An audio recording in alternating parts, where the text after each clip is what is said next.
po zápase proti Brazilkám. Pane trenére, jak blízko nebo daleko bylo to vítězství? Konkrétne 5 gólov ďaleko to bolo na remízu a 6 na víťazstvo. Ja si myslím, keď mám to zhodnotiť ako celé, tak jednoznačne my sme mali 45 minút, sme hrali výbornú hádzanú a mali sme momenty aj v tom prvom polčase, keď sme mohli ešte viacej odskočiť a v druhom polčase sme mali tiež momenty, keď sme mohli premeniť čistú šancu a ten zápas ako keby už preklopiť na svoju stranu, to hovorím, proste už doraziť toho súpera.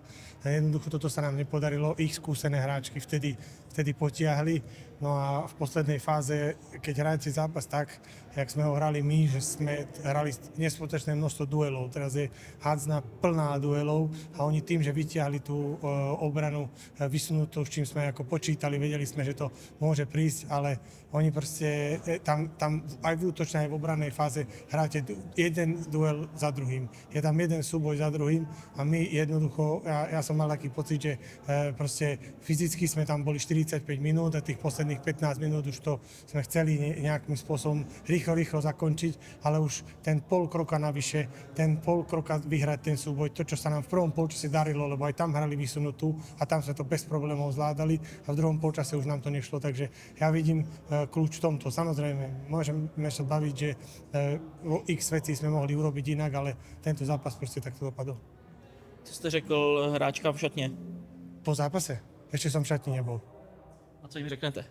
Tak určite my sme, odkedy sme sem prišli, tak sa bavíme o tom, že musíme koncepčne nastaviť rozvoj fyzickej pripravenosti a jednoducho 45 minút proti Švédsku, 45 minút proti Brazílii, to není náhoda.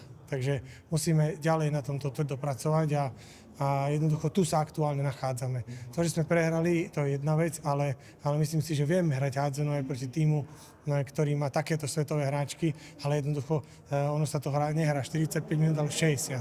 A v 60 minút musíte byť koncentrovaní a pripravení, takže to je podľa mňa to, čo im poviem a budeme sa o tom baviť. A samozrejme, že chceme poraziť Kubu, chceme postúpiť zo skupiny, to, čo bol náš cieľ a chceme ísť hrať a chceme hrať ďalej. Lebo tieto zápasy nám dávajú neskutočne veľa a pre náš tým je to dôležité. Takže asi toľko a ešte keď mi dáte otázku, tak ja chcel by som ešte predtým poďakovať všetkým našim fanúšikom, ktorí boli v hale, lebo som ich cítil, že sú tam a fandia nám a ja som veľmi rád, že stoja za nami a ďakujem im za to, lebo